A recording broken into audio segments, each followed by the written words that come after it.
Record.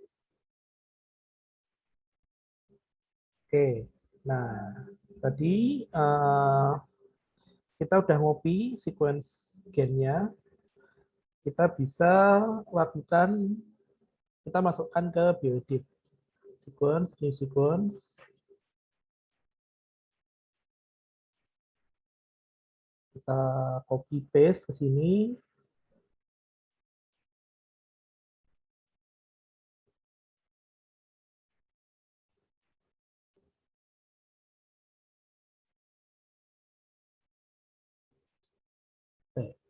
Kok kayaknya saya salah ngopi deh. Ada yang bisa ini? Ada yang bisa ngopiin lagi dari Classroom ke sini? Sequence-nya?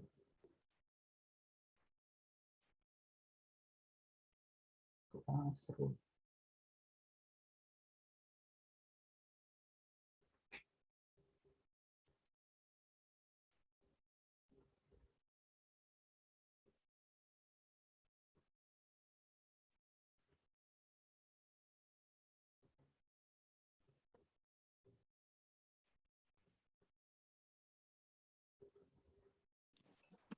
Halo? Oke, makasih Fatima.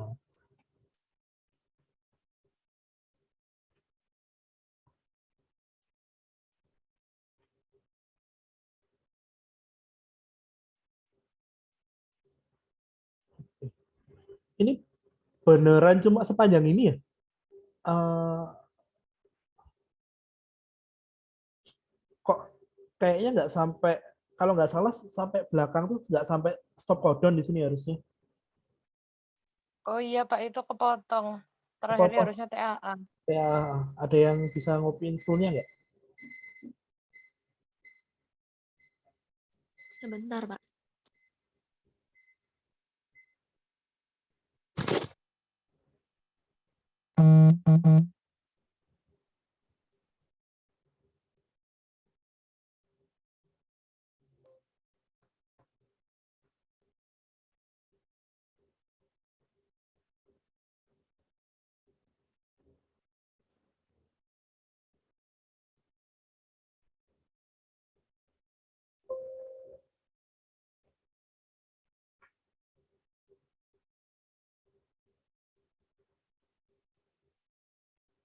Ini juga nggak full kayaknya. Oh iya, kok kepotong lagi ya? Kepotong Saya lagi. kirim di grup Oh, ya, Pak. kirim di grup aja deh. Ini kayaknya nggak Iya, bisa full deh. iya nggak bisa kayaknya, Pak. Sorry. Sudah, Pak. Zoom-nya mungkin, Pak. Sudah, Apa? saya kirim di grup ya, Pak. Oh ya, saya malah belum buka web WhatsApp. Nah, sorry.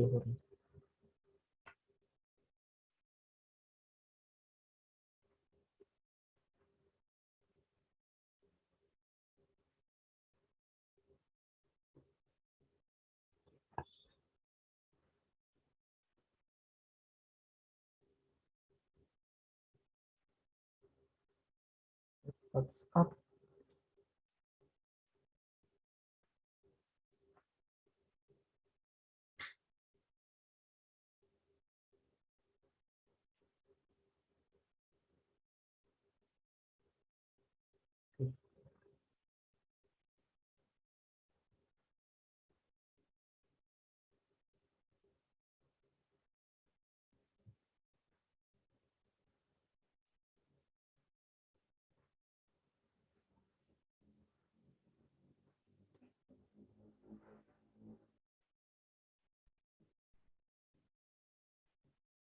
Ya, malah lemot internet saya. Sebentar.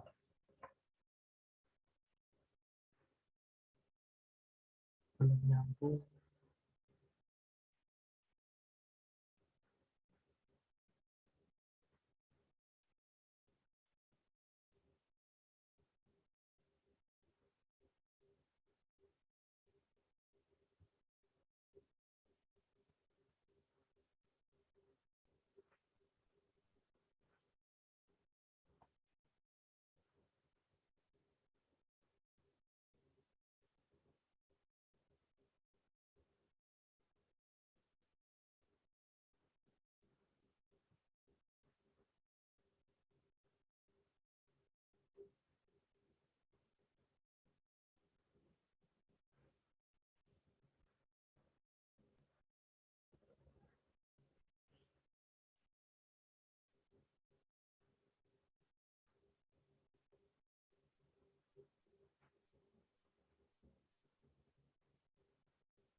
Ah,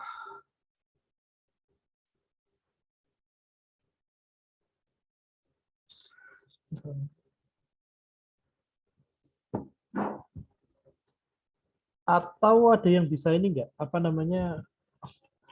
Copy ke notepad terus dikirimin ke saya lewat chat ini. Sorry, saya lelet banget ini soalnya. Sampai apa namanya? Nggak bisa buka Google Classroom.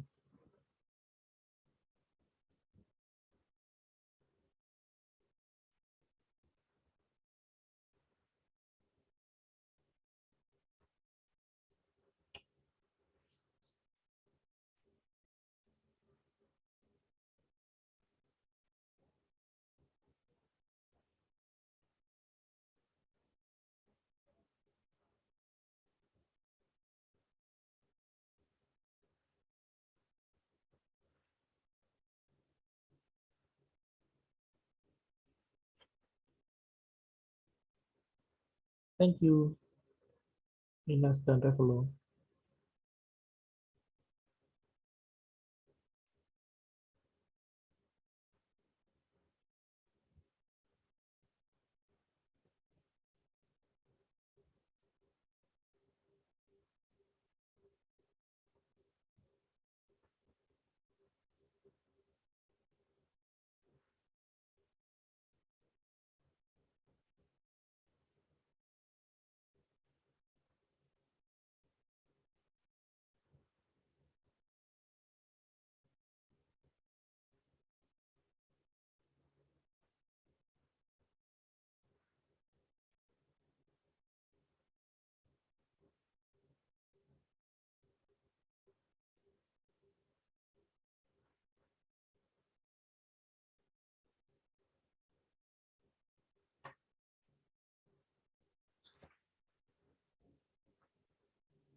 Oke.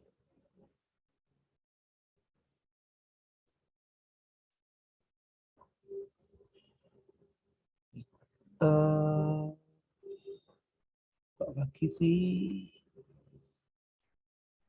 Bioedik.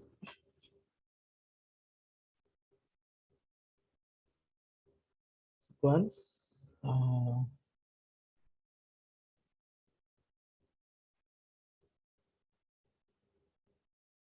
Sequence, new sequence.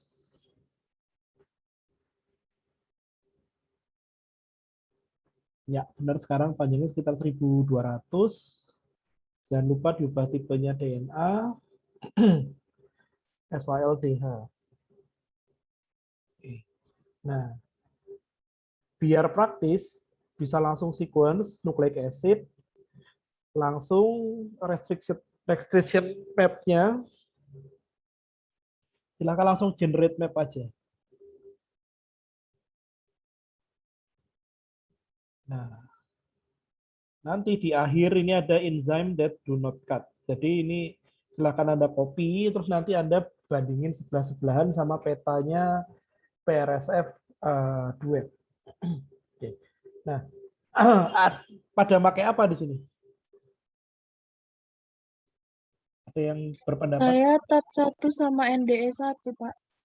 Tab 1 sama NDE 1. Oke, kita lihat.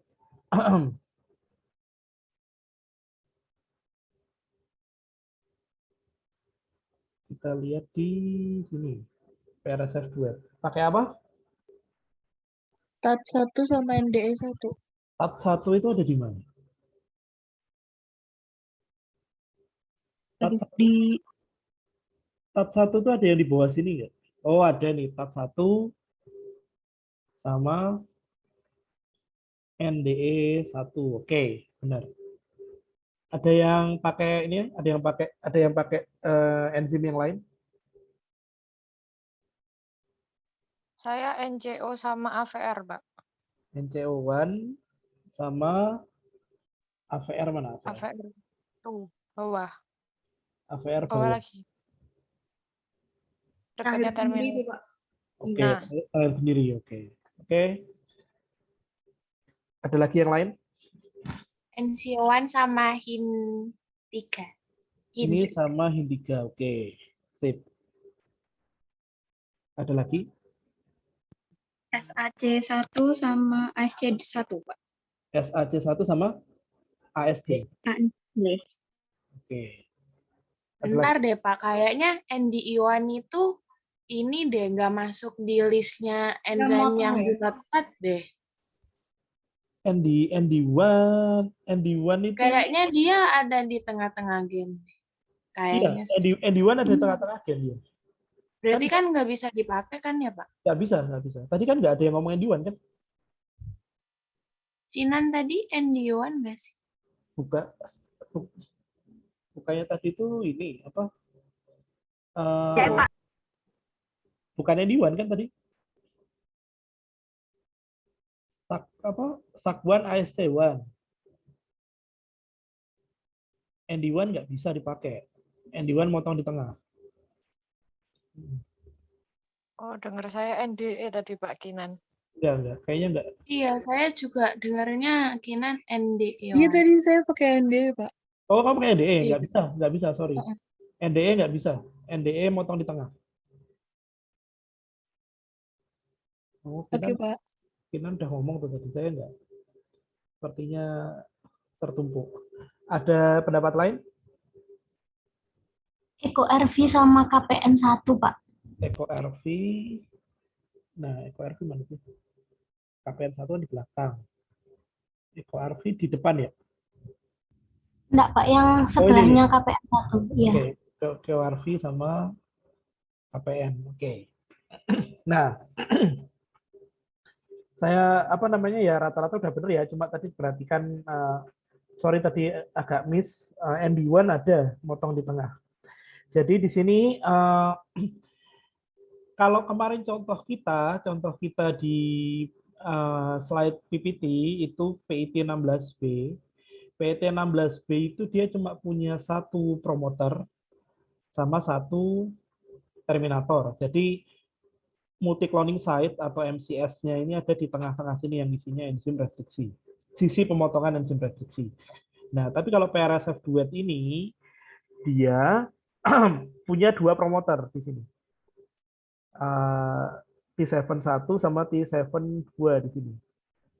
Nah, fungsinya apa? Jadi kita bisa mengekspresikan dua gen sekaligus dengan vektor ini. Nah, kalau dalam hal ini FALDH Anda mau memasukkannya itu milih titiknya gimana? Tentu saja tadi titiknya nggak motong enzimnya, nggak motong gennya di tengah. Tapi syarat lainnya adalah enzim tersebut harus ada di MCS. Jadi dia harus ada setelah promoter, baik promoter pertama maupun promoter kedua. Jadi tadi kalau ada yang milih NCO1 sama saya lupa, HIND3, oke. Jadi dia benar, dia setelah T7 pertama, tapi sebelum terminator. Jadi jangan milih sisi restriksi selain yang dicetak tebal di petanya ini. Oke. Berikutnya, kalau ada yang milih satu di MCS, kalau ada yang milih satu di MCS1 setelah transcription setelah T7 yang pertama, misalnya ada yang milih NCO1 sama KPN1, boleh. Dia tetap di belakangnya promoter dan sebelum terminator. Cuma kalau kamu pilih NCO1 sama KPN1, akibatnya adalah promoter kedua akan terhapus. Jadi dia cuma nanti bisa mengekspresikan satu gen. Kalau misalnya kamu nanti satunya NCO1 sama HIND3, terus satu lagi, kalau kamu milihnya ini, artinya MCS kedua atau promoter kedua masih bebas. Kalau dalam suatu hal kamu harus memasukkan gen lain ke classmate ini masih bisa karena ada T7 yang kedua. Oke, kurang lebih seperti itu. Dipahami ya?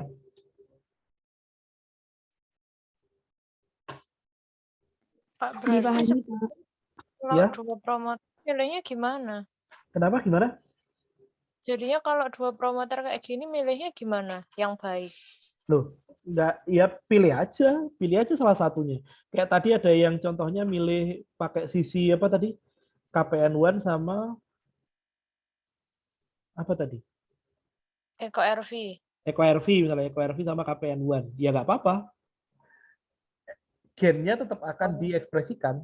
Kalau kamu misalnya milih Enco1 sama Heidi3 sama milih EcoRV sama KPN1 misalnya, baik itu mau diekspresikan di bawah promotor yang pertama atau di bawah promotor yang kedua, nggak masalah.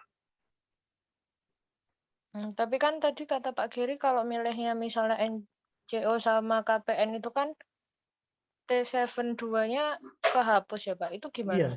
ya nggak apa-apa. Kalau kamu tujuannya pakai vektor ini cuma pengen mengekspresikan satu gen aja, si VALDH itu aja, kamu mau pakai Enco1 sama KPN1 ya nggak masalah. Kan genmu akan diekspresikan di bawah T7 yang pertama. Gitu aja. Oh ya paham. Oke. Oke, terima kasih Pak. Oke. Sama-sama. Pak Giri. Iya, Itu sisi retriksinya tumpuk-tumpuk itu maksudnya sekuensi itu bisa menyandi dua sisi retriksi gitu kan, Pak? iya. Sequence ini menyandi 1, 2, 3, sepanjang ini tuh dia ada yang Z BAE, ada ZRA, KPN, AAT, ACC. Nah, kalau tumpukan gini artinya sisi restriksinya sama kayak gitu. Kurang lebih. Kalau BAE berarti dari AAT2 sampai AC651 gitu. Iya, ya nggak dari situ sih, bacanya nggak gitu. Pokoknya kalau BAE itu dari yang ACGT sampai CCC ini. Pokoknya daerah yang dia garis bawahi itu. Kalau CRA 1 ini cuma sampai sini, cuma 6. Kayak gitu. Oke, makasih Pak. Oke, sama-sama. Oke ya. Nah, selanjutnya tinggal kita masukkan ke Polygo Perfect.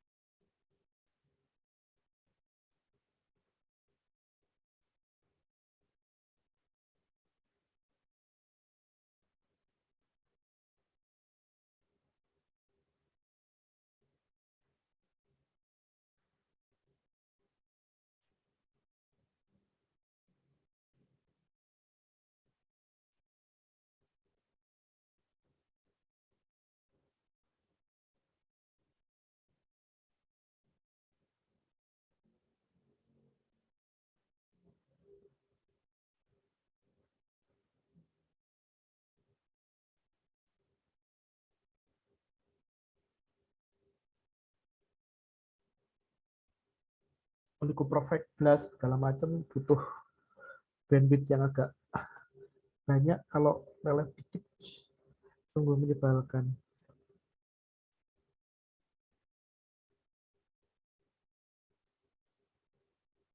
Oke, kita masukkan ini LDH 1 sampai 1200. Oke.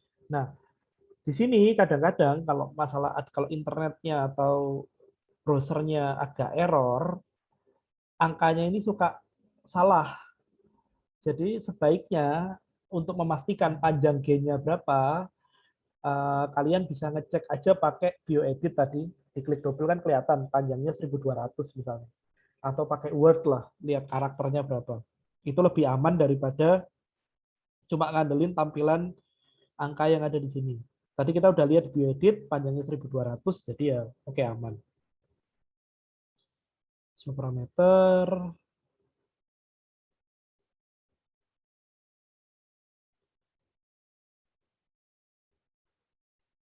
10. Lalu di sini restriction enzimnya, misalnya kita tadi pilih apa? NCO1 sama NCO1 dan misalnya KPN1.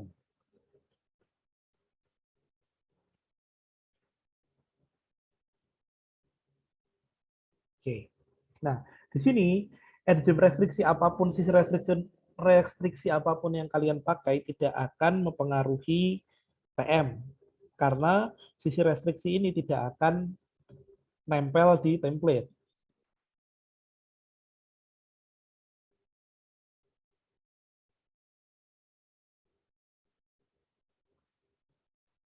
Oke.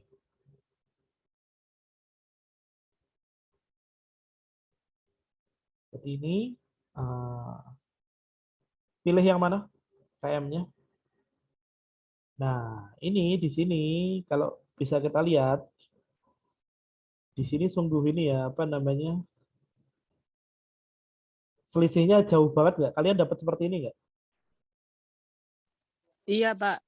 Iya, Ya, Pak. Pak. Paling Iya, kecil Pak. 2,5 Apa? yang atas. Paling kecil 2,5 Paling selisihnya, kecil Pak. 2,5 Yang ya. Nah, pertama.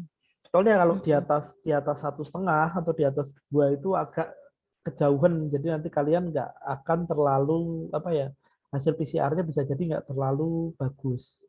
Nah, kalau sudah terjadi seperti itu, biasanya parameternya kita longgarkan.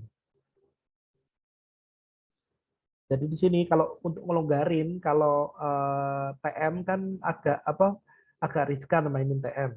Nah, kalau ini saya longgarinya biasanya saya panjangin primernya. Jadi batas atasnya saya naikin. Misalnya di sini saya naikin sampai 35. Oke, sampai 35, coba kita lihat. Kalau kita panjangin primernya, apakah akan membantu?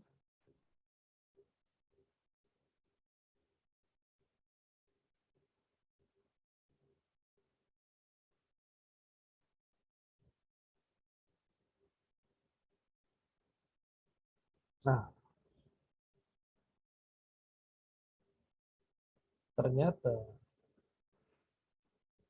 tidak membantu. Nah, masalahnya di sini, kenapa bisa seperti ini? Kenapa TM-nya yang paling tinggi yang forward kan ini kalau kita lihat. Ya nggak? Iya. Biasanya kenapa selisihnya jauh itu karena kalau dilihat GC-nya yang di mana namanya? GC-nya yang di forwardnya itu jauh lebih tinggi daripada yang di reverse seperti ini. GC itu kan kalau Anda ingat apa namanya? Genmol atau genetika molekuler, kalau pasangan G dan C itu ikatan nitrogennya 3, kalau A dan T ikatan nitrogennya 2, jadi itu menyebabkan ya tadi melting temperature ikatannya lebih kuat, jadi melting temperature-nya lebih tinggi. Nah, jadi di sini kalau kejadiannya seperti itu kasusnya di depan, parameternya kita mainin lagi adalah sebetulnya primer itu panjangnya 16 masih bisa, cuma ada resiko dia nggak spesifik. Coba kita kurangin sampai 16 panjangnya.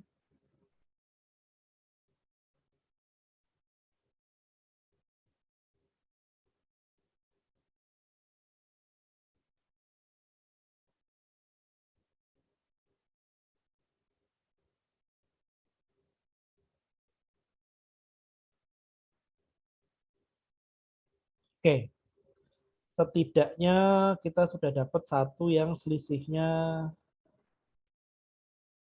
lumayan kan ini, cuma 0,68 ya kalau nggak salah. 0,58 ya kalau nggak salah. Ya nggak? Iya, Pak. Ya, Pak. Kita bisa ambil primer yang ini. Seperti itu. Pak Gary, saya mau tanya. Silakan. Kemarin kan waktu ngerjakan itu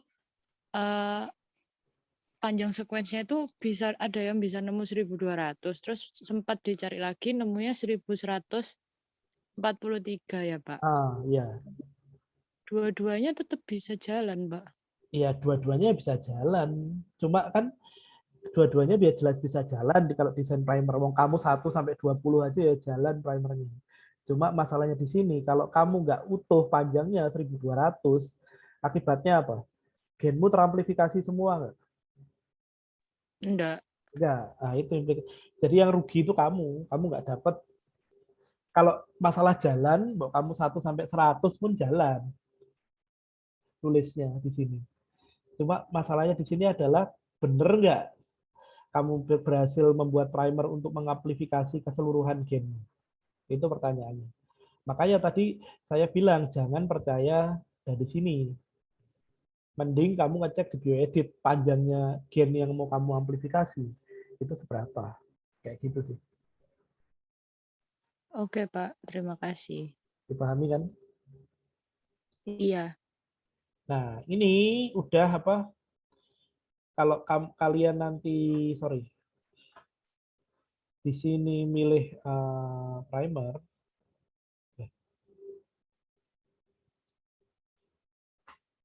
nah ini misalnya milih primer yang pertama, Anda bisa klik di sini, langsung add to review. Nah, klik tab yang reviewnya. Nah, ini adalah yang sudah ditambahi ENCO1, CCA, TGG. Nah, ini langsung ATG ini adalah gen Anda, primer Anda. Nah, kalau ini stop karena ini reverse complement, ini kan TAA nih. TAA itu TTA ini kan kalau dibalik TAA. Ini adalah stop codon. Nah, ini adalah GGTAC ini adalah sisi restriksi dari KPN1.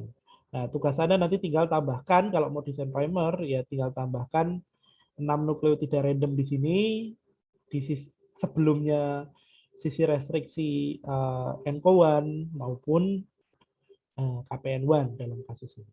Seperti itu. Sip, ada pertanyaan terkait ini? Pak, random itu bener-bener random kayak saya bisa aja ATT, TGG gitu, terserah. Iya, terserah. Oke. Kalau kamu ragu-ragu dengan kerandomanmu, ada kok kalau nggak salah ini apa? Random nucleotide generator. Nah, nih. Random nucleotide generator. Lemot. Random DNA generator. Nah, ini. Misalnya kamu cuma mau 6 ya. Nah, GC kontennya ya biar seimbang ya 50% aja 0,5. Terus silahkan kamu generate.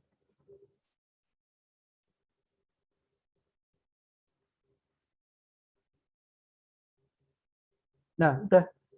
Ini kamu dapat apa? Kamu dapat 6 nukleotida random. Kalau kamu ragu-ragu sama kerandomanmu, ada software untuk menghasilkan nukleotida random. Gitu, Mel. Oke, terima kasih, Pak. Iya, ada lagi? Pak Giri, Ya. tadi yang hasil yang review itu kan ada tulisannya dalam kurung final ya, itu apa Pak maksudnya? Ya kalau di situ dilihat TM-nya, kalau dalam kurung finalnya kan jauh banget. Oh, ya. Final itu maksudnya TM-nya keseluruhan panjang ini. Kan tadi kalau TM-nya nggak di dalam kurung itu cuma daerah yang nempel di template. Daerah yang nggak nempel di template itu kepanjangan seluruhnya termasuk daerah yang nggak nempel di template, sisi restriksi tadi itu TM-nya 69. Nah, ini tidak ngaruh ke proses PCR. Karena proses PCR hanya mempertimbangkan TM-TM yang ini karena ini adalah bagian dari primer yang nempel di template. Kayak gitu, Sarah. Oh iya. Oh iya Pak, mau tanya lagi. Kalau yang apa ini yang random tadi itu, ya tidak random. Kalau misal pakai start atau stop codon gitu apa nggak ngaruh, Pak? Kalau kalau pakai stop codon nggak apa-apa. Tapi kalau pakai start codon, takutnya nanti dia mulainya dari depan situ, nggak mulai dari start codonmu yang beneran. Kayak gitu. Jangan pakai start codon, jangan sampai Oh, ada iya. start codon. Stop codon malah nggak apa-apa. Oke, Pak. Iya. Terima kasih, Pak. Oke, makasih. Oh, menarik, Sarah. Makasih sudah point out yang saya lupa jelasin. Di nukleotida random jangan sampai ada start codon.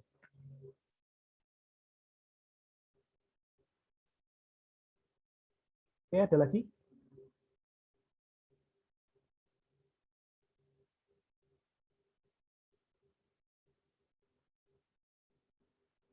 Kalau nggak ada, silahkan apa namanya kita keluar terus gabung lagi. Saya ngasih materi dikit tentang si ini apa namanya metagenomik 16S rRNA. Oke.